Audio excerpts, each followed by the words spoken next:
Bismillahirrahmanirrahim. Assalamualaikum warahmatullahi wabarakatuh. Waalaikumsalam warahmatullahi wabarakatuh.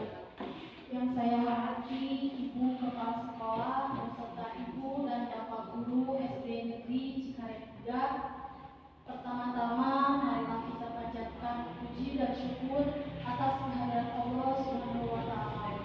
Karena atas berkah dan rahmat-Nya lah kita dapat berkumpul dalam keadaan sehat walafiat pada kegiatan hari ini di ruang kelas ini dalam kegiatan diseminasi budaya positif yang akan disampaikan oleh rekan kita Ibu Eka Ernawati SPD dari SD Negeri Cikaret 3 Kabupaten Sukabumi, calon guru penggerak angkatan 10.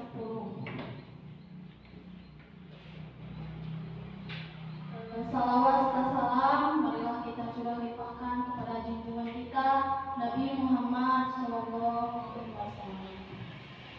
Selanjutnya saya akan membacakan susunan acara pada kegiatan ini. Yang pertama yaitu pembukaan, yang kedua menyanyikan lagu Indonesia Raya, yang ketiga sambutan dari Ibu Kepala Sekolah, yang keempat kegiatan inti, yang kelima pemahaman inti, yang keenam tanya jawab, yang ketujuh refleksi, dan yang kedelapan doa dan tutup. Acara pembukaan marilah kita buka dengan mengucap basmalah bersama-sama. Bismillahirrahmanirrahim. Kemudian acara selanjutnya yaitu acara yang kedua menyanyikan lagu Indonesia Raya. Pada belum dipersilakan. Hadirin dimohon berdiri.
Assalamualaikum warahmatullahi wabarakatuh.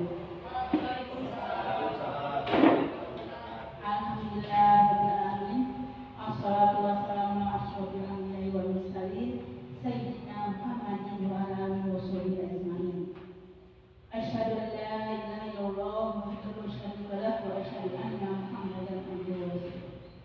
Rabbi shrah li sadri wa yassir li amri wahlul 'uqdatam min lisani yafqahu qawli. Bapak Ibu guru yang saya hormati dan saya sangat banggakan, alhamdulillah pada kesempatan ini kita sudah bisa hadir dalam kegiatan diseminasi budaya positif dilaksanakan oleh CGP Angkatan 10 yaitu Ibu Eka Ernawati SPD. Bila kita panjatkan puji syukur kepada Allah Subhanahu wa taala, shalawat serta salam semoga tercurah kepada Nabi Muhammad sallallahu alaihi wasallam, kepada keluarganya, sahabatnya dan kita sebagai umatnya. Mudah-mudahan kita mendapat syafaat darinya. Ibu dan Bapak guru yang saya hormati, pada kesempatan ini saya sangat berterima kasih atas kehadirannya dalam mendukung kegiatan yang akan dilaksanakan oleh teman kita CGP Ibu Eka Ernawati. Mudah-mudahan beliau dalam melaksanakan tugasnya selalu diberikan kelancaran, keselamatan, dan kita selalu mau mendukung mereka agar yang belum menjadi CGP ikut berpartisipasi dan tertarik untuk mengikutinya. Bagi yang muda-muda ibu sangat mendukung kepada semuanya, dan juga Pak Anton yang sudah jadi guru penggerak, mudah-mudahan juga mendorong rekan-rekannya yang lain untuk menjadi guru penggerak. Mudah-mudahan dengan adanya guru penggerak di SD Cikaret 3 ini ada perkembangan yang lebih baik bagi siswa dan juga bagi sekolah kita ini. Kita selalu mendukungnya dan kita selalu mendoakannya. Mudah-mudahan diberikan kelancaran, keselamatan dan kesuksesan sehingga tercapai apa yang dicita-citakannya. Ibu sangat bangga terhadap Bu Eka karena dia bersemangat dalam melaksanakan tugasnya, walaupun mungkin sangat melelahkan, tapi dengan semangatnya mudah-mudahan membawa keberkahan.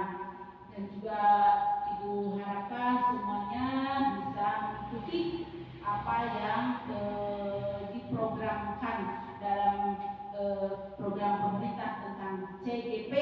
Bagi yang muda-muda yang masih pada semangat, mudah-mudahan mereka tergerak untuk menjadi CGP dan bisa menerapkan atau mentransfer ilmunya kepada siswa-siswi di SD Cikaret 3 ini, dan juga bisa mendorong teman-temannya untuk mengikuti jejaknya. Dan kita harapkan dengan ilmu yang diberikan nanti yang didapatkan oleh Bu Eka sekarang dan nanti diterapkan oleh Bu Eka ke sekolah ini, ke siswanya khususnya, mudah-mudahan siswa-siswanya menjadi anak yang soleh, solehah dan berhasil dalam segala bidang. Dan Ibu juga berterima kasih sekali kepada semuanya yang telah mendukung kegiatan ini. Rupanya tidak akan panjang lebar yang Ibu sampaikan karena masih banyak lagi materi yang akan disampaikan. Terima kasih atas segala perhatiannya. Mohon maaf atas segala kekurangannya. Billahi taufiq wal hidayah. Wassalamualaikum warahmatullahi wabarakatuh. Waalaikumsalam warahmatullahi wabarakatuh. Terima kasih kepada Ibu Kepala Sekolah yang telah memberikan sambutan. Cara selanjutnya kita masuk kepada kegiatan inti. Kepada Ibu Eka Ernawati, saya persilakan.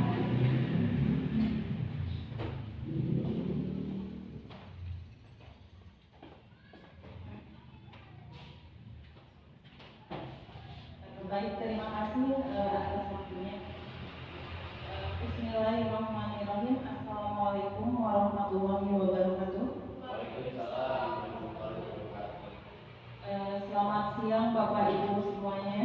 Siap. Yang terhormat Bapak Ibu Kepala Sekolah yang saya hormati, kemudian Ibu Bapak Guru yang sudah berkesempatan hadir di ruangan ini untuk mendukung kegiatan yang akan saya laksanakan, yaitu merupakan salah satu tugas CGP ya, yang dimana harus melaksanakan aksi nyata, yaitu diseminasi tentang budaya positif yang nantinya akan saya sampaikan. Ada beberapa materi ilmu yang sudah saya dapat pada pendidikan CGP Angkatan ke-10 dan insya Allah nanti akan saya sampaikan, semoga nanti bermanfaat. Pertama-tama marilah kita ucapkan puji dan syukur kehadirat Allah Subhanahu wa taala karena berkat hidayahnya, kita diberikan kesehatan untuk bisa berkumpul bersama dalam kegiatan di diseminasi di SDN Negeri Cikaret 3 ini. Salawat beserta salam semoga selalu tercurah kepada Nabi besar kita Muhammad SAW dengan ucapan Allahumma sholli ala sayyidina Muhammad wa ala ali sayyidina Muhammad. Baiklah Bapak Ibu, untuk mencairkan suasana saya mau briefing dulu. Sesuai dengan topik hari ini yaitu tentang budaya positif, karena kelihatannya Bapak Ibu sudah lesu, sudah lelah. Nah, untuk agar aura di kelas ini menjadi positif lagi, saya akan bukan bernyanyi. Kita akan breaking dulu. Saya minta coba dengan mohon Bapak Ibu guru bisa berdiri. Kemudian cari pasangannya. Suruh pasang-pasangan. Karena breaking ini akan berpasang-pasangan. Ya, silakan cari pasangannya sama siapa saja. Sudah Bapak Ibu mendapatkan pasangan? Ya. Baiklah, kalau sudah mendapatkan pasangan coba berhadap-hadapan. Berhadap-hadapan. Dan di sini kalau aura positif itu kan harus bahagia ya Bapak Ibu. Harus bahagia, harus senang. Dan kelihatannya di sini ada yang cemberut, ada yang lesu. Nah, untuk mencairkan suasana itu saya minta saja ini breaking yang sangat-sangat sederhana sekali, tapi nanti dampaknya akan bagus. Coba breakingnya dengarkan ya Bapak Ibu. Coba sekarang karena sudah mendapatkan pasangan masing-masing, coba sekarang saya mohon Bapak Ibu berhadap-hadapan kemudian bertatap-tatapan. Sudah bertatap-tatapan. Coba Bapak Ibu senyum yang lebar sekali sampai menatap. Sambil menatap pasangannya. Senyum sampai kelihatan giginya. Bahkan sampai kelihatan giginya Pak. Senyum sampai kelihatan giginya ya. Nah, sudah Bapak Ibu senyum. Coba tahan selama 2 menit saja atau 1 menit saja. Yang awalnya itu senyum tidak ikhlas ya, lama-kelamaan coba apa yang akan terjadi. Silahkan Bapak Ibu mulai dari sekarang. Senyum dong. Tahu giginya ompong. Coba pas menang. Jangan apa-apa, silakan. Yang ikhlas keluar dari hati masing-masing. Silakan coba senyum. Senyum yang lebar. Kita lupakan dulu semua masalah yang ada. Silakan apa yang dirasa, lupakan dulu segala masalah yang ada. Kita berada di sini dulu sekarang. Silakan senyum. Mana giginya mana? Giginya. Masih ada waktu Bapak Ibu, belum sampai keluar aura positifnya. Ini kaget nih Mas. Ya Bapak Ibu, ya terima kasih Bapak Ibu, silakan duduk kembali. Ya apa yang dirasakan Bapak Ibu setelah barusan melakukan SPJ tersebut? Adakah perasaan mungkin agak sedikit bahagia, bisa tertawa? Kalau yang sedih mana mungkin bisa tertawa ya? Berarti semuanya alhamdulillah bahagia. Nah itu yang saya harapkan juga Bapak Ibu di sini mengikuti kegiatan diseminasi yang akan saya sampaikan dengan bahagia, dengan setulus dan ikhlas hati Bapak Ibu mengikuti kegiatan ini. Jadi tidak ada perasaan terpaksa. Insya Allah ya Bapak Ibu semuanya ikhlas. Ya, nah Bapak Ibu itu merupakan breaking yang sangat sederhana dan mungkin bisa diterapkan di kelas Bapak Ibu. Jika nanti di tengah-tengah pelajaran kita selalu melihat anak yang apalagi kalau sudah di diberikan soal matematika ya Bapak Ibu, kita suka melihat anak yang apalagi sudah selesai istirahat dikasih soal matematika, anak-anak kelihatannya mumet, nah itu bisa digunakan. Jadi tidak menguras tenaga, tapi yang ada nanti aura positifnya keluar. Jadi semuanya bisa tertawa. Silakan terapkan. Baik, Neng. Nah, baiklah Bapak Ibu, sekarang kita lanjut ke acara inti ya.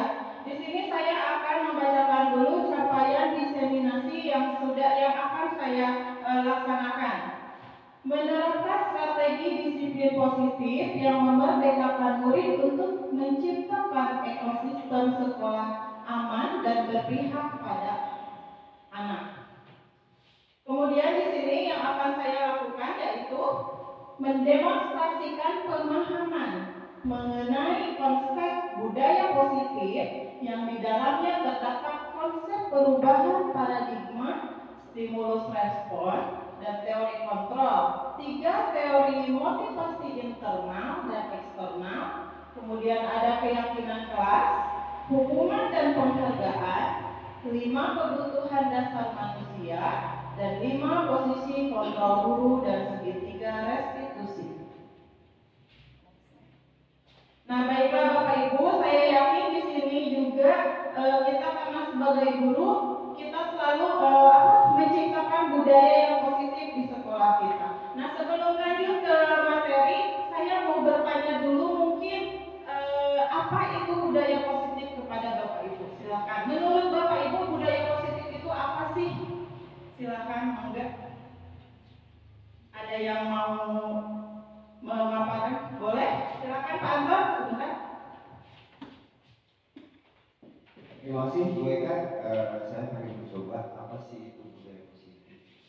Budaya positif bisa diibaratkan ya, mempositifkan hal yang positif bagi peserta didik dan bagi kita sebagai guru pengajar. Mungkin budaya positif di sini akan yakinnya ditingkatkan di sekolah kita, insya Allah positif tidak hanya budaya positif ini tidak hanya di ruangan sekolah aja atau di kelas. Ketika di kelas, insya Allah ketika si anak ini akan di luar sekolah juga, insya Allah akan terbiasa. Jadi budaya positif di sini bisa membawa motivasi belajar terhadap siswa yang ada di sekolah.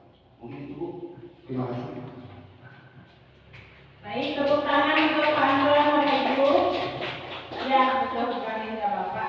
Nah, mungkin ada teman yang lain atau rekan yang lain ya, Ibu Kepala, enggak? Terima kasih kepada Bu Eka yang akan menceritakan untuk menjawab pertanyaannya. Kebudayaan, pembiasaan budaya positif itu tuh membiasakan anak untuk berbuat baik. Contohnya seperti memberi salam, ramah terhadap teman, saling tolong menolong, melaksanakan apa yang ditugaskan oleh gurunya dan lain-lain yang sifatnya baik bagi mereka dan berarti. Terima kasih. Baik, tepuk tangan Bapak Ibu. Ya, betul sekali ya, budaya positif itu merupakan hal-hal yang baik-baik yang akan kita lakukan yang tujuannya untuk memajukan misalkan di sekolah untuk memajukan sekolah kita. Di sini seperti yang kita ketahui bahwa di sekolah kita juga sudah melaksanakan berbagai macam budaya positif seperti menyambut siswa ya pada pagi hari, kemudian melaksanakan sholat duha, ada melaksanakan sholat duhur juga, kemudian pembacaan Al-Quran sebelum pembelajaran dimulai, kemudian budaya 5S ya. Apa itu Bapak Ibu 5S itu? Apa?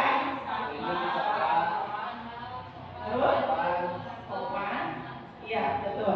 Nah, itu merupakan macam-macam budaya positif yang sudah dilaksanakan di SD Negeri Cikaret 3.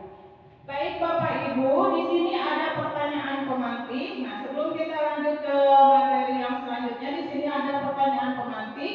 Yang pertama, benarkah hukuman dapat mendisiplinkan anak? Yang kedua, yakinkah bahwa pemberian hukuman dengan hal positif dapat meningkatkan disiplin anak. Kemudian yang ketiga, pertanyaan pemantik ketiga, memberikan penghargaan dapat meningkatkan belajar anak. Nah, untuk pertanyaan pemantik ini nanti mungkin akan terjawab semuanya setelah materinya saya sampaikan.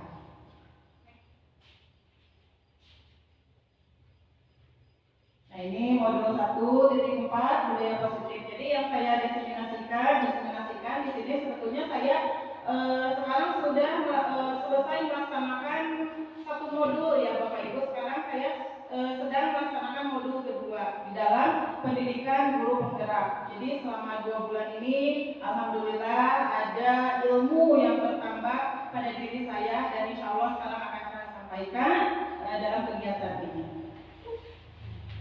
Baik Bapak Ibu, sebelum ke budaya positif, di sini kita akan ulas kembali tentang tujuan pendidikan. Ya, tujuan pendidikan menurut Ki Hajar Dewantara yaitu adalah menuntun segala kodrat yang ada pada anak-anak agar mereka dapat mencapai keselamatan dan kebahagiaan yang setinggi-tingginya, baik sebagai manusia maupun sebagai anggota masyarakat. Oleh sebab itu, pendidik itu hanya dapat menuntun tumbuh atau hidupnya kekuatan kodrat yang ada pada anak-anak, dapat memperbaiki lakunya, bukan dasarnya hidup dan tumbuhnya kekuatan kodrat anak. Nah, jadi Bapak Ibu, kalau kita dulu itu kita tahunya ada teori tabula rasa ya Bapak Ibu. Pada teori itu pada zaman dulu ya, bahwa anak itu adalah merupakan seperti kertas kosong, kertas bersih, di mana anak itu masih belum, kalau itu zaman dulu ya, masih belum punya apa ya, iya, belum ada nodanya kata Gunung. Jadi masih bersih, belum ada apa-apa.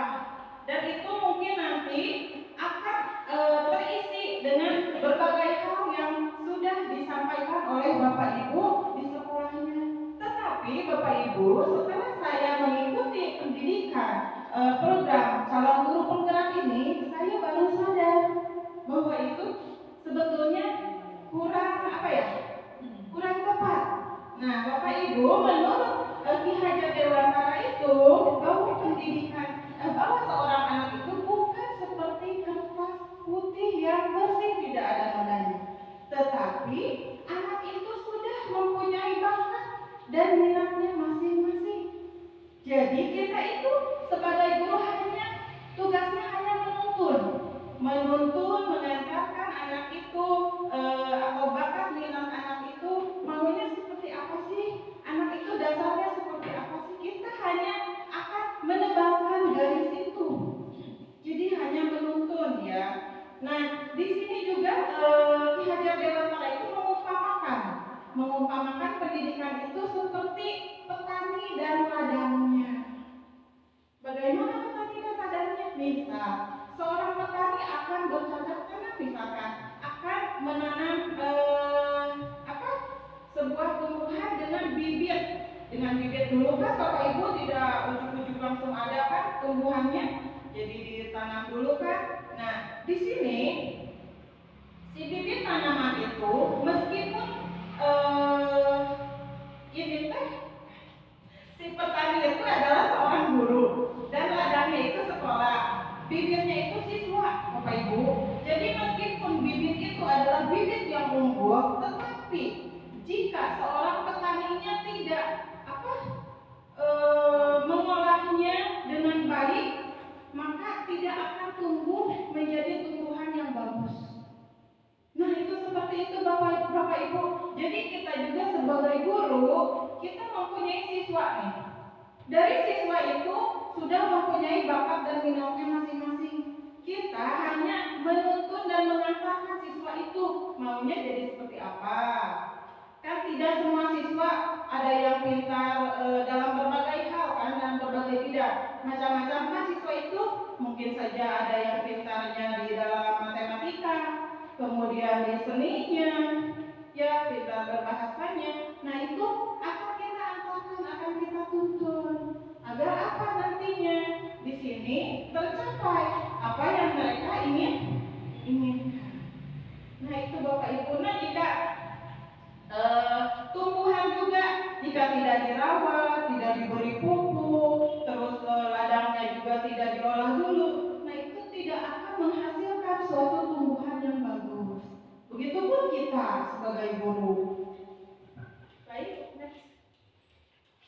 Nah, Bapak Ibu, di sini budaya positif merupakan perwujudan dari nilai-nilai atau keyakinan universal yang diterapkan di sekolah yang berpihak pada murid agar mereka dapat berkembang menjadi pribadi yang kritis, penuh hormat, dan tanggung jawab sesuai dengan profil pelajar Pancasila. Bapak Ibu pasti sudah di luar kepala dong profil pelajar Pancasila itu apa aja. Siapa coba yang mau menyebutkan di sini profil pelajar Pancasila?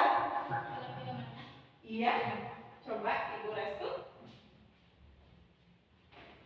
Profil pelajar Pancasila diantaranya dimensinya itu ada beriman dan bertakwa kepada Tuhan Yang Maha Esa, berakhlak mulia, berkebinekaan global, berakhlak kritis, terus kreatif dan juga mandiri.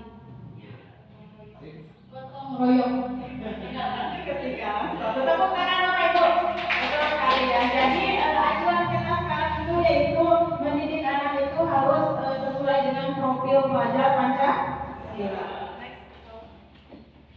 Baiklah Bapak Ibu, konsep utama di dalam budaya positif itu ada 7 ya. Yang pertama ada perubahan paradigma belajar, kedua disiplin positif, 3 motivasi perilaku manusia, 4 kebutuhan dasar manusia, 5 restitusi atau posisi kontrol guru, yang keenam keyakinan kelas, dan terakhir ada segitiga restitusi. Next. Untuk yang pertama yaitu perubahan paradigma belajar. Dalam membangun budaya positif, sekolah dapat menyediakan lingkungan yang positif, aman, dan nyaman agar siswa mampu berpikir, bertindak, dan menciptakan dengan merdeka, mandiri, dan bertanggung jawab. Disiplin sangat berkaitan dengan kontrol guru terhadap siswa. Nah, di sini Bapak Ibu, jadi yang disiplin itu bukan hanya muridnya saja ya, tetapi kita juga sebagai guru harus menerapkan apa itu budaya positif. Yang pertama kita harus memberikan contoh kepada siswa kita. Misalnya, di sini kan guru-guru itu bekerja dari pagi ya. Nah, sebelum siswa itu alangkah lebih baiknya guru yang datang lebih dulu. Ya, guru yang datang lebih dulu atau tidak terlambat datang ke sekolah, kemudian memberikan contoh-contoh hal yang baik selanjutnya, ya, dengan misalkan dengan cara berbicara juga kita harus memberikan contoh yang baik. Apalagi kita di sekolah dasar. Di sekolah dasar itu siswa itu masih imitasi ya Bapak Ibu. Jadi masih mencontoh. Kalau kita memberikan contoh yang tidak baik, itu nanti jangan salahkan murid. Kalau nanti muridnya akan melakukan hal-hal yang negatif. Jadi semuanya berawal dulu dari kita. Ya, sebelum ke murid berarti kita dulu yang harus memberikan contoh. Baik, next. Perubahan paradigma. Nah, di sini Bapak Ibu kita akan melakukan percobaan. Ya. Di sini kegiatan kepalang tangan. Ada A dan B. Ada Anda dan teman Anda. Berarti berpasang-pasangan ya Bapak Ibu. Sobeklah secari kertas kecil. Tuliskan benda atau sesuatu yang sangat berharga untuk Anda. Letakkan di salah satu tangan Anda dan genggam benda atau sesuatu tersebut dengan segala daya sekuat-kuatnya. Buatlah sebuah kepalang tangan. Teman Anda atau pasangan Anda akan mencoba dengan sekuat tenaga dengan berbagai cara untuk meminta Anda memberikan benda tersebut. Itu si teman Anda itu bisa melakukan dengan cara membujuknya, menggenggam, kemudian menghardik mungkin, kemudian juga merayu, bisa juga dengan cara menyuap, apa saja agar dapat membuka kepalan tangan Anda. Dan nanti coba Bapak Ibu lihat apa yang terjadi. Silakan coba Bapak Ibu cari pasangannya.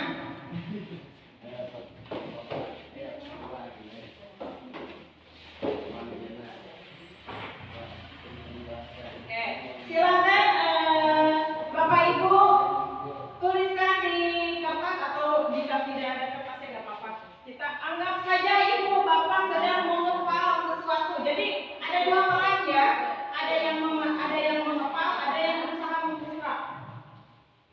Coba, silakan Bapak Ibu lakukan. Bayangkan Bapak Ibu lagi punya apa nih yang sangat berharga yang tidak boleh diambil sama orang lain. Silakan, bayangkan. Nah, terus nanti apa yang akan terjadi? Silakan Bapak Ibu coba dengan cara apapun temannya bisa membuka atau enggak. Silakan praktekkan. Kemudian silakan terapkan cara bisa dengan cara dibujuk, diancam mungkin, kemudian dihardik, dirayu temannya agar coba silakan lakukan Bapak Ibu. Silakan yang seorang mengepal tangan, yang seorang berusaha membuka. Ayo, silakan.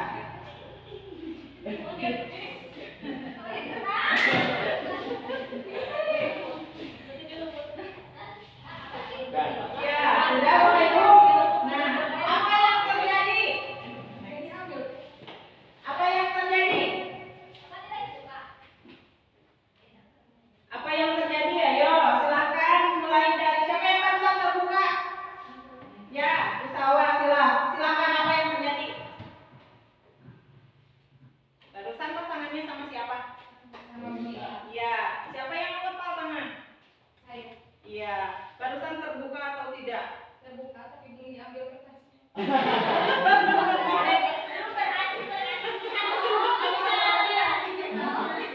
Bagaimana caranya barusan Bu Neta sampai bisa membuka tangan Bu Salwa? Dengan cara apa?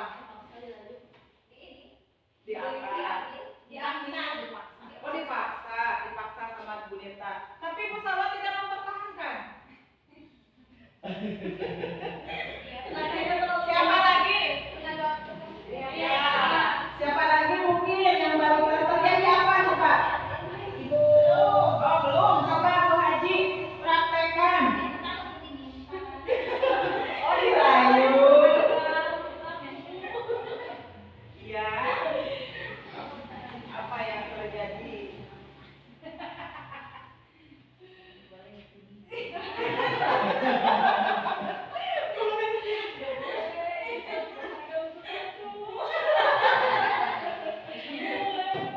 Ya, terus dirayu. Oh, berhasil tidak Bu? Tidak. Oh iya Bapak Ibu. Jadi betul di sini ya kita bisa lihat apa yang barusan terjadi. Ternyata di sini ada sebuah kontrol ya, kontrol dari diri kita sendiri. Apa yang sudah dilakukan oleh teman kita, meskipun barusan boleh itu sudah dirayu, sudah diiming-imingi, mau dikasih apa, tetap tidak dibuka. Kenapa itu? Karena ingin mempertahankan yang dimiliki. iya yang kita miliki, berarti berasal dari diri sendiri. Baik Bapak Ibu, itu yang akan terjadi ya. Kemudian di sini ada perubahan paradigma belajar. Nah, perubahan paradigma teori kontrol ke ilusi kontrol. Dr. William Glasser. Ilusi guru mengontrol murid. Ilusi bahwa semua penguatan positif, efektif dan bermanfaat. Ilusi bahwa kritik dan membuat orang merasa bersalah dapat menguatkan karakter. Kemudian di sini ada ilusi bahwa orang dewasa memiliki hak untuk berkuasa. Next. Nah, di sini siapa sesungguhnya yang memiliki kontrol? Dari barusan yang sudah kita praktekkan dengan cara menggenggam sesuatu yang sangat kita hargai, miliki, tidak boleh diambil sama orang lain. Nah, di sini ada stimulus respon. respon, ada teori kontrol atau pilihan. Menurut stimulus respon di sini kita mencoba mengubah orang agar berpandangan sama dengan kita. Ternyata pada teori kontrol itu tidak seperti itu. Kita berusaha memahami pandangan orang lain tentang dunia. Jadi tidak bisa dirubah, dipaksakan. Jadi harus tetap dari diri sendiri kalau menurut teori kontrol. Meskipun kayak barusan udah dirayu, dipujuk, bahkan ditonjok, mungkin ya mau diambil tetap pertahankan. Kemudian ada perilaku buruk dilihat sebagai suatu kesalahan. Mungkin orang lain melihat itu adalah suatu kesalahan, tetapi semua perilaku memiliki itu juga. Kemudian orang lain bisa mengontrol saya. Kamu mah bisa digini-gini sama saya pasti dulu gitu. Ternyata tidak, hanya Anda yang bisa mengontrol diri sendiri. Kemudian saya bisa mengontrol orang lain. Nah, sebaliknya ini Anda tidak bisa mengontrol orang lain. Pemaksaan ada pada saat bujukan gagal. Tadi kan Ibu Kepala sudah membujuk Ibu Restu, tapi tetap Ibu Restu dengan pendiriannya tidak mau membuka. Kolaborasi dan konsensus menciptakan pilihan-pilihan baru. Kemudian terakhir, model berpikir menang kalah. Kalau dalam teori kontrol, model berpikir menang-menang. Selanjutnya, Bapak Ibu, pada teori yang ketiga itu disiplin positif. Apa makna disiplin? Nah, disiplin di sini berasal dari bahasa Latin, yaitu disiplina, yang artinya belajar. Maka asal dari kata ini berkonotasi dengan disiplin diri dari murid-murid. Disiplin diri membuat orang menggali potensinya menuju sebuah tujuan, apa yang dia hargai. Kemudian, namun dalam budaya kita, makna kata disiplin telah berubah menjadi sesuatu yang dilakukan seseorang pada orang lain untuk mendapatkan kepatuhan. Cenderung umum adalah menghubungkan kata disiplin dengan ketidaknyamanan, bukan dengan apa yang kita hargai atau pencapaian suatu tujuan mulia. Contohnya di sini, Bapak Ibu guru datang tepat waktu ke sekolah itu datang dari diri sendiri atau karena takut sama atasan? Ayo, Bapak Ibu jujur. Dua-duanya. Takut karena atasan atau takut sama atasan atau karena muncul dari dalam diri sendiri? Dua-duanya. Ya Bapak Ibu, seharusnya kita misalkan datang ke sekolah itu tepat pada waktunya, bukan karena perasaan tidak nyaman atau takut karena takut oleh atasan, tapi hal itu harus muncul dari diri sendiri. Itu namanya disiplin.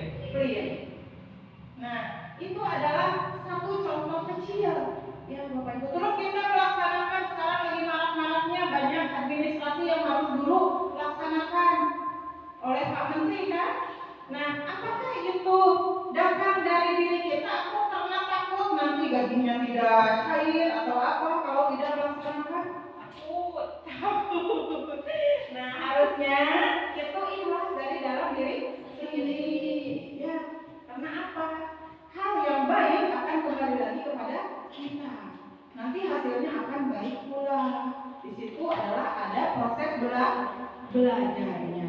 Sekarang kan digembor-gemborkan guru itu harus menguasai IT ya, karena beda zaman juga ya. Beda zaman, kalau zaman dulu segala pekerjaan itu tidak menggunakan IT. Nah, sekarang Bapak Ibu berbagai administrasi banyak yang harus dilakukan menggunakan IT Bapak Ibu ya. IT. Nah, jadi disiplin itu bukan hanya siswa tapi juga gurunya. Lanjut pesawat. Disiplin adalah kemampuan memerintah diri sendiri. Bapak Ibu, kemampuan memerintah diri sendiri ya, dalam mengontrol dan menguasai diri untuk memilih tindakan yang mengacu pada nilai-nilai yang kita hargai dengan penuh tanggung jawab. Tanpa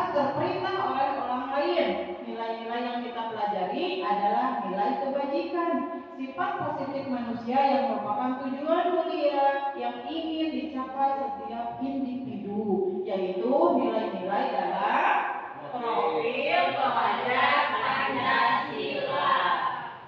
Lanjut, Bu. Nah, disiplin positif merupakan pendekatan mendidik anak untuk melakukan kontrol diri dan pembentukan kepercayaan diri. Disiplin berbeda sama sekali dengan hukuman. Meskipun disiplin sering diterapkan dengan menggunakan teknik hukuman. Jadi tetap ya Bapak Ibu, segala sesuatu yang kita lakukan harus berasal dari diri kita sendiri. Nah, itu adalah kontrol dari diri sendiri. Jadi gak ada lagi yang namanya takut karena atasan, takut gajinya tidak cair kalau tidak mengerjakan di PLN, misalkan seperti itu ya Bapak Ibu. Sampai sini paham Bapak Ibu? Mudah-mudahan paham ya, dan mudah-mudahan nanti ada perubahan dari diri kita setelah saya melaksanakan ini. Amin ya. Nah, selanjutnya adalah materi tentang teori motivasi, hukuman dan penghargaan, dan juga restitusi. Hukuman dan sanksi atau konsekuensi. Di sini ada contoh kasus, Bapak Ibu. Silakan coba cermati kasusnya.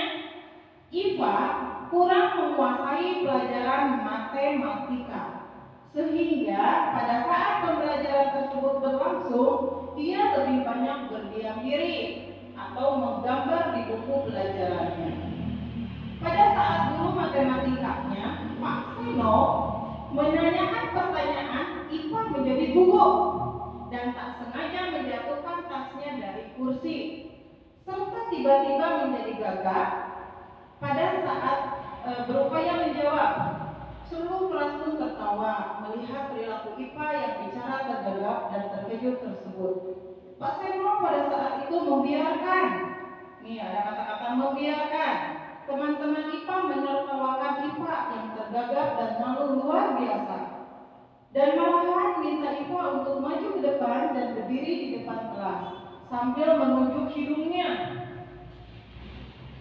Karena tidak bisa menjawab pertanyaan Pak Seno, kelas semakin gaduh dan anak-anak pun tertawa melihat Iva di depan kelas memegang ujung hidungnya.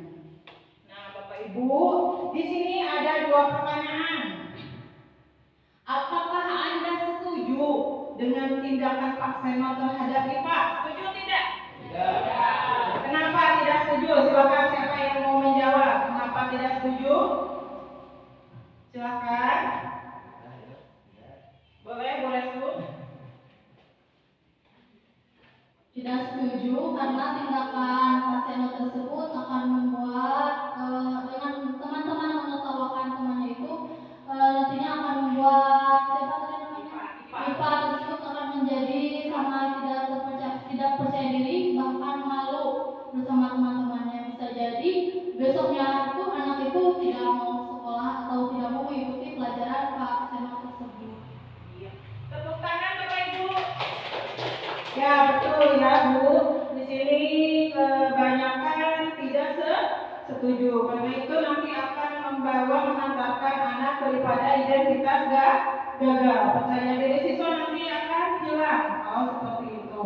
Kemudian pertanyaan yang kedua, menurut Anda tindakan Pak Seno terhadap Iva adalah sebuah hukuman atau konsekuensi? Ayo, siapa yang bisa jawab? Menurut Bapak Ibu, hukuman atau konsekuensi? Mau diskusi boleh. Silakan. Kalau hukuman kenapa?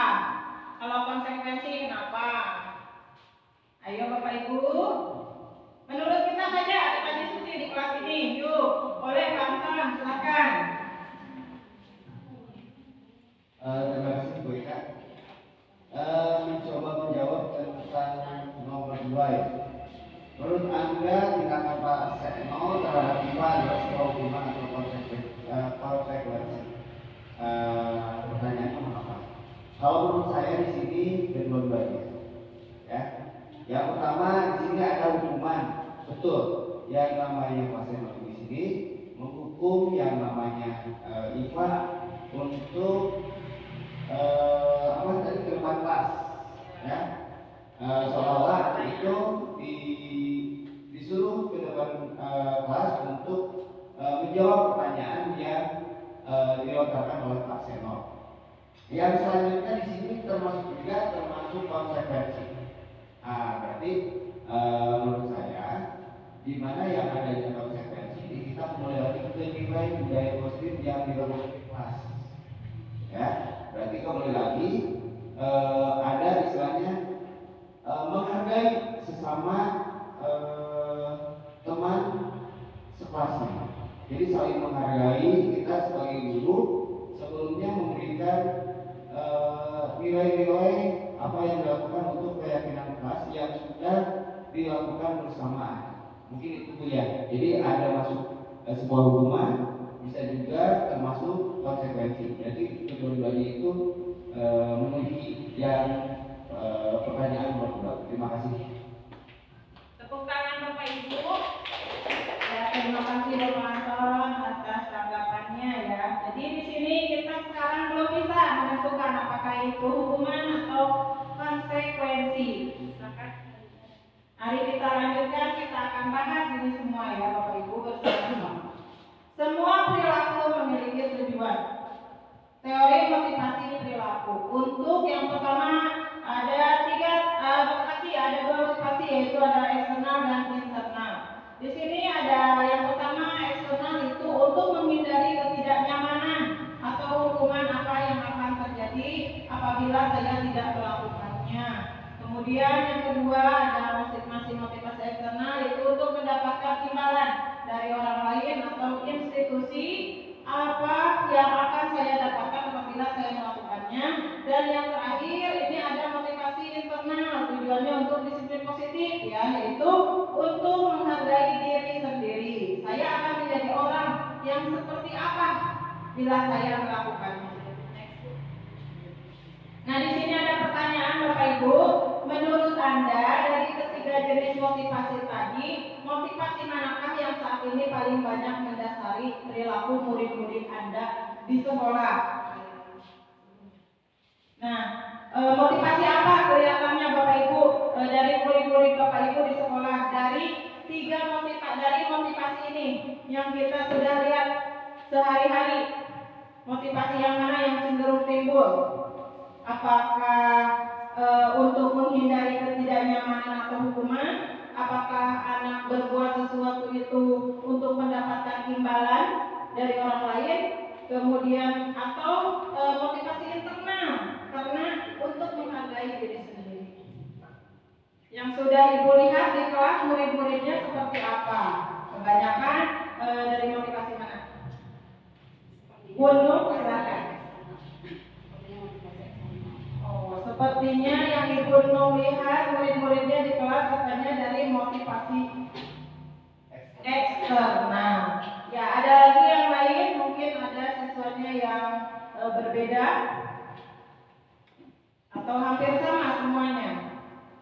Yang cenderung timbul adalah motivasi eksternal. Dari internal juga bisa. Dari internal juga bisa, tapi mungkin lebih sedikit ya kalau dari internal. Ya baik Bapak Ibu, betul sekali. Yang saya lihat juga di kelas saya itu kebanyakan siswanya itu berasal dari motivasi eksternal. Jadi belum tumbuh rasa sadar dari diri sendiri. Jadi jika anak itu, apalagi kalau di kelas bawah ya, kalau di kelas bawah itu misalkan ada untuk mendapatkan imbalan dari orang lain, misalkan gurunya itu selalu memberikan hadiah untuk anaknya, nilainya suka mencapai 100 misalkan, sudah disiapkan dari rumah, ada berbagai hadiah. Nah itu adalah motivasi eksternal. Atau ada mungkin juga, kenapa kamu tumben kali ini datang tepat waktu? Aku kan takut dihukum sama guru. Nah itu masuk kemana Bapak Ibu? Eksternal. Ya, jadi kebanyakan seperti itu. Mungkin menurut survei ya sekarang masih sedikit anak-anak yang berasal dari motivasi internal segala perilakunya.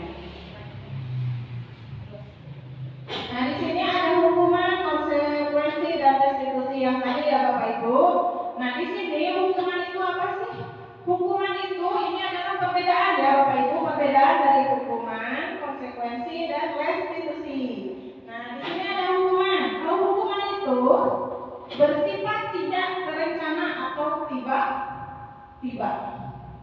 Anak atau murid tidak tahu apa yang akan terjadi dan tidak dilibatkan.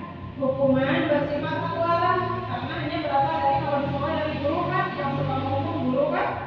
Nah kemudian ini maaf ya, ini dari pihak guru yang memberikan dan murid hanya menerima suatu hukuman tanpa melalui suatu kesepakatan atau pengarahan dari pihak guru baik sebelum atau sesudahnya. Hukuman yang diberikan bisa berupa fisik maupun psikis. Murid atau anak disakiti oleh suatu perbuatan atau kata-kata. Kemudian ada konsekuensi. Konsekuensi ada sudah terencana ya. Kalau konsekuensi berbeda dengan hukuman. Kalau konsekuensi itu sudah terencana atau sudah disepakati, sudah dibahas dan disetujui oleh murid dan guru. Umumnya bentuk-bentuk konsekuensi dibuat oleh pihak guru dan murid sudah mengetahui sebelumnya konsekuensi yang akan diterima bila ada pelanggaran. Pada konsekuensi murid tetap dibuat tidak nyaman. Tidak nyaman ya Bapak Ibu meskipun bukan hukuman juga. Untuk jangka waktu pendek, konsekuensi biasanya diberikan berdasarkan suatu data yang umumnya dapat diukur. Contohnya peraturan itu dibuat sama siapa? Halo Bapak Ibu, masih semangat Bapak Ibu? Sama siapa? Sama sekolah. Berarti sekolah itu ada siapa saja? Guru ya. Apakah dalam peraturan murid dilibatkan? Dalam pembuatan peraturan murid dilibatkan? Betul? Betul?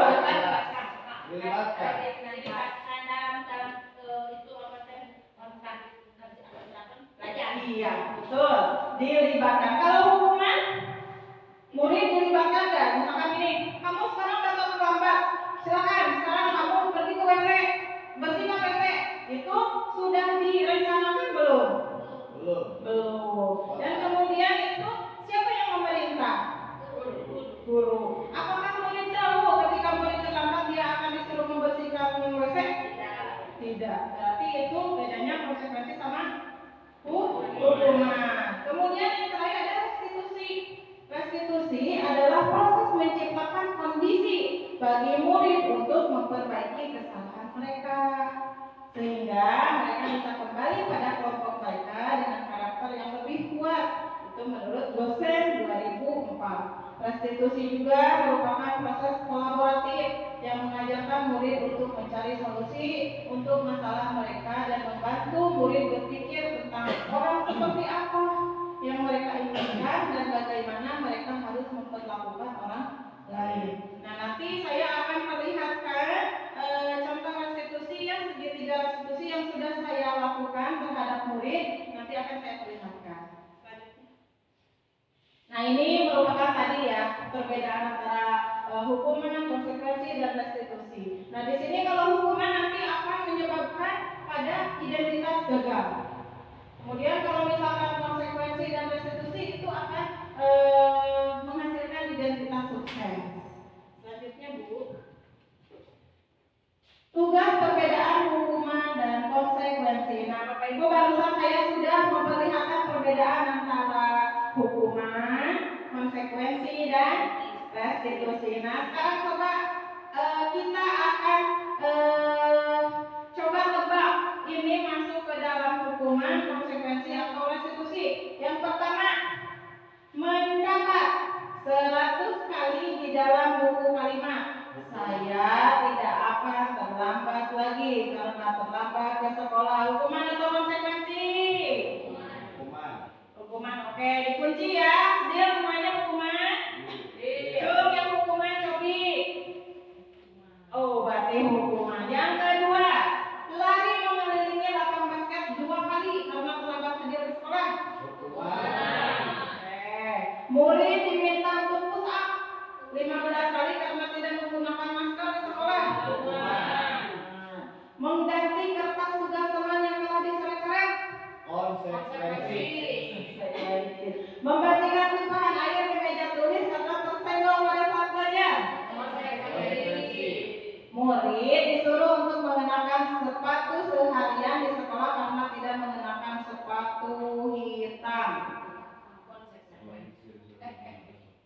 Hukuman apa konsekuensi?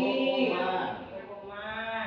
Lari mengelilingi lapangan basket 2 kali karena terlambat seperti untuk pelajaran PJOK. Hukuman. Untuk pelajaran PJOK. Hukuman. Ayo, PJOK itu olahraga kan? Coba masuk konsekuensi apa hukuman? Hukuman. Oke, Bapak Ibu, ini sudah kita jawab semuanya ya. Coba kita buktikan. Ya, lihat Bapak Ibu, sesuai tidak? Yang pertama, sesuai tidak? Sesuai. Kedua? Sesuai. Ketiga? Sesuai. Keempat? Sesuai. Kelima? Sesuai. Enam? Sesuai. Terakhir? Ya. Siapa yang masih ikut?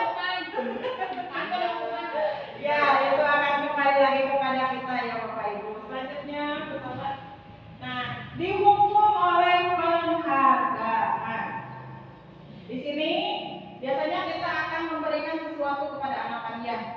Nah, di sini dihukum oleh penghargaan itu ada pengaruh jangka pendek dan jangka panjangnya. Jadi imbasnya ya nanti. Kemudian ada penghargaan tidak efektif, kemudian penghargaan merusak hubungan, kemudian ada penghargaan mengurangi ketepatan, penghargaan menurunkan kualitas, dan penghargaan mematikan kreativitas, penghargaan menghukum, dan yang terakhir memotivasi dari dalam diri intrinsik.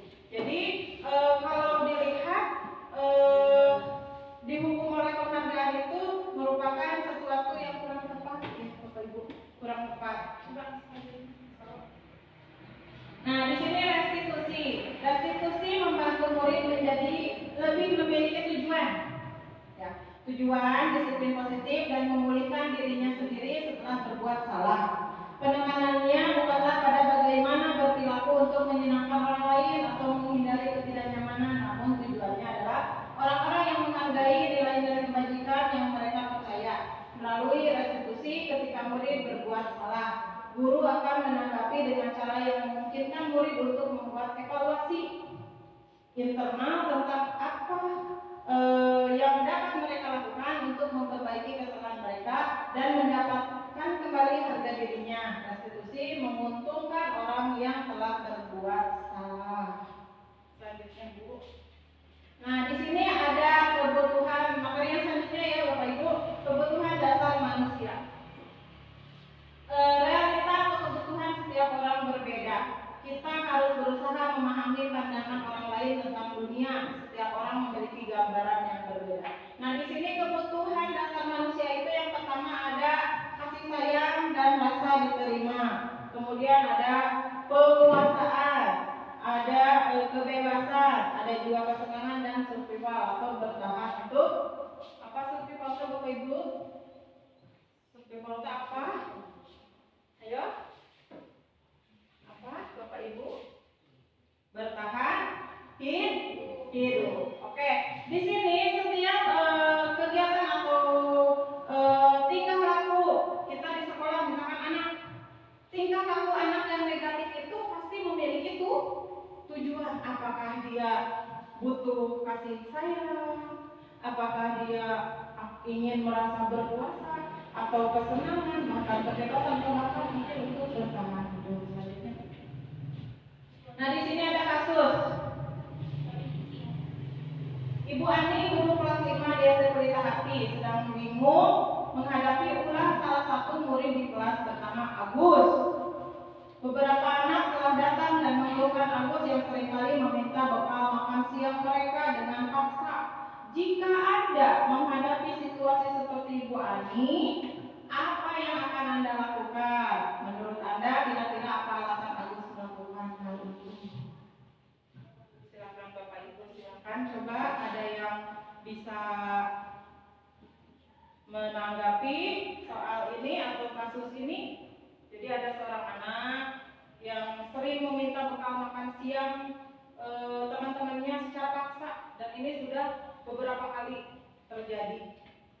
Kira-kira apa yang akan Anda lakukan? Dan kebutuhan apa ini yang apa alasan Agus melakukan itu apa terkait dengan kebutuhan manusia yang tadi?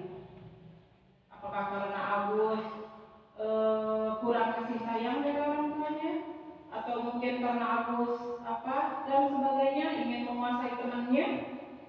Pasti ada kan kasus seperti itu ya Bapak Ibu di sekolah?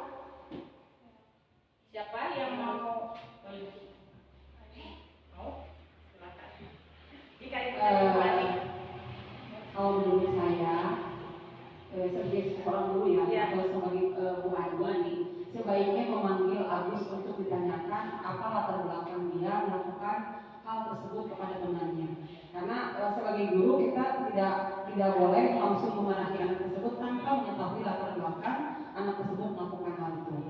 Setelah kita tahu, mungkin kita dapat memberikan solusi, kemudian kita juga memberikan teguran dengan halus, memberikan meminta Agus untuk meminta maaf kepada teman-temannya, bisa juga seperti itu. Kalau seperti tadi kata Bu Eka, mungkin karena kekurangan sayang dari orang tuanya mungkin bisa juga terjadi mungkin karena dia kurang diperhatikan, sementara teman-teman yang membawa bekal dia tidak membawa bekal tersebut karena memang orang tuanya yang tidak memperhatikan. Ya mungkin karena dia kelaparan, karena sebenarnya hal ini terjadi juga gitu. Ada anak yang bukan meminta kepada temannya tapi selalu bilang, "Bu saya lapar, Bu saya anak itu karena saya belum makan" dan sebagainya gitu ya. Jadi mungkin bagi kita sebagai guru alangkah lebih baiknya mengetahui latar belakang anak tersebut melakukan hal tersebut, sehingga nanti apa yang akan kita lakukan itu benar-benar tepat gitu ya. Anak tersebut tidak merasa dipermalukan, teman-teman juga tidak terlanjur marah ya, karena tahu anak tersebut meminta itu karena memang mohon maaf ya, mungkin karena lapar dan tidak bekal gitu ya. Walaupun memang kita tidak membenarkan apa yang dilakukan oleh Agus tersebut mungkin. Iya, tepuk tangan Bapak Ibu luar biasa ya, Gunung. Ya betul sekali Bapak Ibu. Jadi kita jangan langsung memarahi Agus ya, kasihan si Agus langsung dimarahi. Jadi yang pertama kita akan memanggil Agus, kemudian bertanya dulu. Nah itu sebetulnya Ibu sudah melakukan restitusi loh Bu, gitu ya, restitusi, tetapi mungkin belum pada tahapannya, ya belum paham. Nah jadi di sini betul kemungkinan Agus kurang diperhatikan sama orang tuanya, sehingga Agus butuh yang namanya kebutuhan manusia tentang apa? Kasih sayang. Nah kemudian atau mungkin juga Agus merasa lapar. Nah itu kalau merasa lapar itu bagaimana itu untuk bertahan hidup atau survival ya Bapak Ibu. Jadi jangan langsung jika anak melakukan hal yang negatif, kita jangan langsung semena-mena kita sebagai guru langsung dimarahi, dihukum, itu tidak dibenarkan. Selanjutnya Bu. Lanjut. Nah, di sini materi selanjutnya ya ada restitusi posisi kontrol guru. Di sini guru itu ada sebagai penghukum, pembuat merasa bersalah dan sebagai teman, ada juga pemantau dan manajer.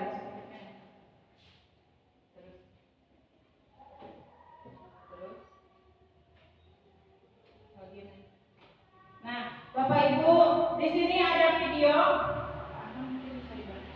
Ada video yang bisa Bapak Ibu lihat tentang teori-teori guru ya. Di sini 5 posisi kontrol yang dilakukan oleh guru. Silakan Bapak Ibu simak. Nah, Bapak Ibu, yang pertama ada posisi penghukum. Kita akan lihat videonya. Salam bahagia Ibu dan Bapak guru hebat. Dalam penerapan disiplin positif restitusi, salah satu program yang dikembangkan adalah 5 posisi kontrol. 5 posisi kontrol dalam restitusi adalah proses perjalanan seorang pendidik agar dapat mengenali dirinya. Pada video kali ini, kita akan membahas tentang 5 posisi kontrol yang dikembangkan oleh Diane Dawson dan contoh penerapannya.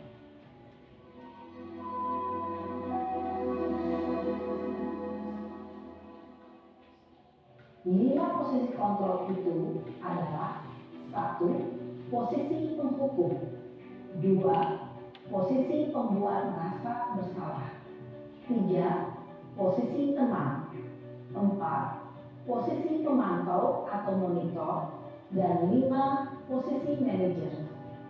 Untuk lebih memahami kelima posisi tersebut, mari kita saksikan kasus Naren yang terlambat hadir 20 menit di sekolah dan melihat bagaimana kelima posisi kontrol. 5 posisi kontrol. 1. Posisi penghukum. 2. Posisi pembuat merasa bersalah. 3. Posisi teman. 4. Posisi pemantau atau monitor. Dan 5. Posisi manajer. Untuk lebih memahami kelima posisi tersebut, mari kita saksikan kasus Naren yang terlambat hadir 20 menit di sekolah dan melihat bagaimana kelima posisi kontrol.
Posisi penghukum biasanya berbicara dengan nada tinggi, menghardik, menunjuk-nunjuk, menyakiti, dan menyindir. Hukuman bisa berupa fisik maupun psikis. Ibu dan bapak guru hebat, dampak yang terjadi pada murid ketika guru berada pada posisi penghukum adalah murid cenderung akan memberontak, bahkan menyimpan dendam.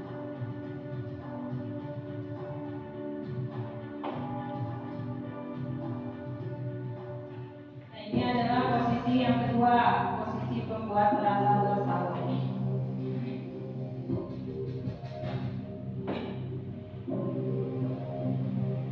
Baiklah Bapak Ibu, barusan kita bersama-sama sudah menyimak ya berbagai video, yaitu tentang 5 posisi kontrol guru, dan dari sana saya yakin Bapak Ibu sudah bisa membedakan dan mana yang harus kita pilih untuk menjalankan kita sebagai guru, posisi kontrol mana yang harus kita pilih. Dan selanjutnya untuk materi yang selanjutnya yaitu tentang keyakinan kelas. Nah, di sini keyakinan kelas adalah nilai-nilai kebajikan atau prinsip-prinsip universal yang disepakati bersama secara universal, lepas dari perbedaan agama, suku, negara, dan bangsa.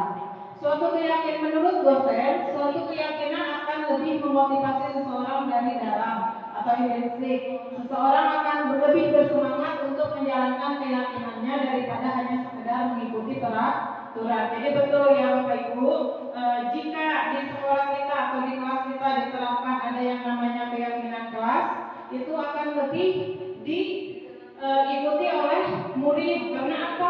Pada keyakinan kelas itu dibuatnya bersama.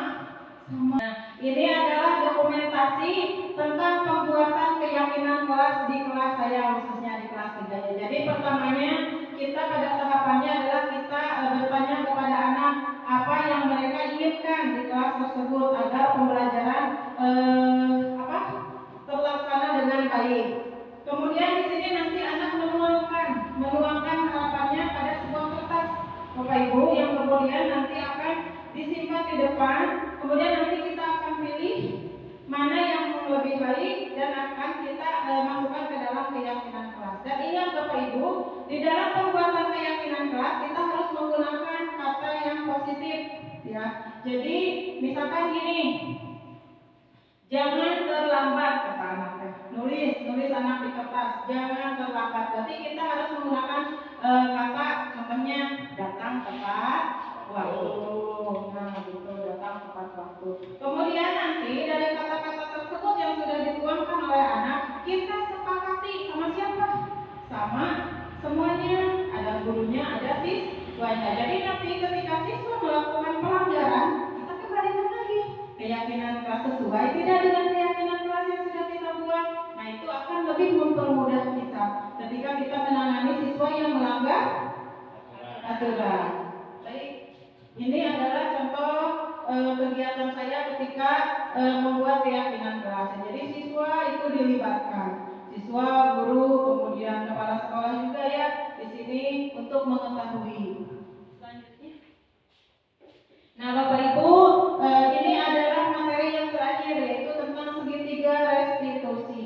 Mereka dengan karakter yang lebih kuat melalui restitusi guru dapat yang pertama membantu murid menjadi lebih memiliki tujuan, disiplin positif, serta memulihkan dirinya setelah berbuat salah. Membantu murid untuk jujur pada diri sendiri dan mengevaluasi dampak dari kesalahan yang dilakukan. Yang terakhir adalah memberikan penawaran bukan paksaan. Nah, ini adalah tahapan segitiga restitusi. Ada 3 tahapan dalam segitiga restitusi. Yang pertama itu adalah menstabilkan identitas. Di sini ada kata-kata yang selalu digunakan untuk menstabilkan identitas, yaitu ya setiap orang pasti melakukan kesalahan, kamu bukan satu-satunya. Nah, yang pertama ini validasi kebutuhan, menstabilkan identitas, dan menanyakan keyakinan, itu tentang segitiga restitusi. Dan di sini juga saya sudah melakukan restitusi terhadap anak. Nah, ini adalah salah satu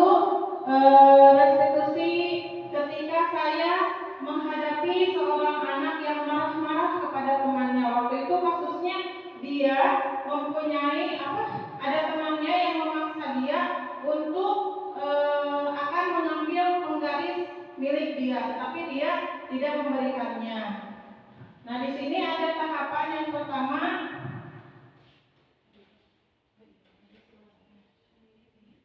Nah, di sini atau balik lagi ke yang tadi boleh. Ini saya sudah lakukan ya Bapak Ibu di kelas dengan anak. Nah, sudah.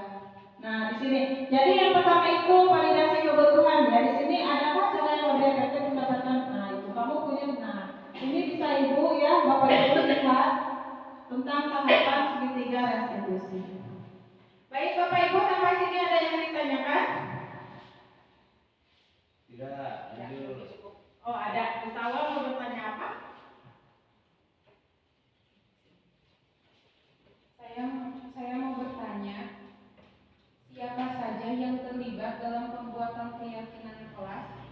Apakah kepala sekolah juga terlibat dalam membuat keyakinan? Ya baik Ibu, terima kasih. Ya jadi dalam pembuatan keyakinan kelas itu semua warga sekolah terlibat ya Bapak Ibu, termasuk orang tua juga.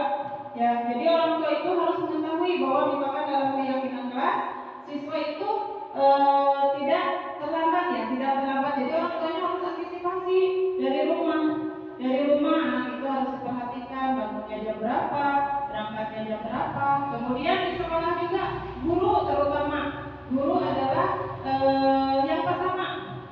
yang pertama terlibat ya. Kemudian ada juga murid dan kepala sekolah juga itu terlibat. Kepala sekolah itu nanti kita akan meminta izin ya, harus mengetahui kepala sekolah juga bahwa di kelas kita itu ada keyakinan kelas seperti ini. Maka karena setiap kelas mungkin keyakinan kelasnya itu berbeda karena menurut keyakinan masing-masing murid tersebut, apa yang diinginkan murid tersebut. Jadi semuanya terlibat ya Ibu Sawa dalam pembuatan keyakinan kelas itu. Paham Bu? Udah yang ditanya iya. Baik, ada lagi yang mau bertanya? Oh iya, Ibu Rita silakan. Assalamualaikum warahmatullahi wabarakatuh. Waalaikumsalam. Izin bertanya, bagaimana cara agar keyakinan kelas selalu dipatuhi atau tidak dilanggar oleh siswa? Baik, terima kasih Ibu Rita. Saya akan mencoba menjawab. Tadi saya sudah jelaskan tentang keyakinan kelas ya. Nah, sekarang bagaimana caranya agar keyakinan tersebut, kelas tersebut dipatuhi oleh siswa. Nah, kembali lagi Bapak Ibu bahwa keyakinan kelas itu berbeda dengan peraturan. Kalau dalam tahap pembuatan keyakinan kelas itu siswa itu dilibatkan. Jadi tidak seperti aturan. Kalau siswa dilibatkan otomatis itu adalah hasil dari apa? Kesepakatan dia. Jadi jika sesuatu yang berasal dari diri sendiri itu akan kecil kemungkinan untuk dilanggar. Berbeda dengan peraturan, Bapak Ibu. Kalau peraturan itu kan kita yang buat, jadi cuma satu arah. Kalau keyakinan kelas itu dibuat bersama-sama, kemudian nanti disepakati juga bersama-sama, maka akan kecil sekali kemungkinan untuk siswa tersebut akan melanggar keyakinan kelas itu. Baik, Bu Lita? Ya. Baik Bapak Ibu, rupanya hanya itu yang mungkin dapat saya sampaikan hasil dari belajar pada pendidikan calon guru penggerak angkatan ke-10. Mudah-mudahan ilmu yang saya sampaikan bermanfaat bagi Bapak Ibu dan sekolah kita akan menjadi sekolah yang lebih baik. Amin ya Rabbal Alamin. Nah, akhir kata Bapak Ibu saya ucapkan terima kasih dan terima kasih yang sebesar-besarnya karena sudah meluangkan waktunya. Akhirul kalam kita ucapkan alhamdulillah. Wassalamualaikum warahmatullahi wabarakatuh.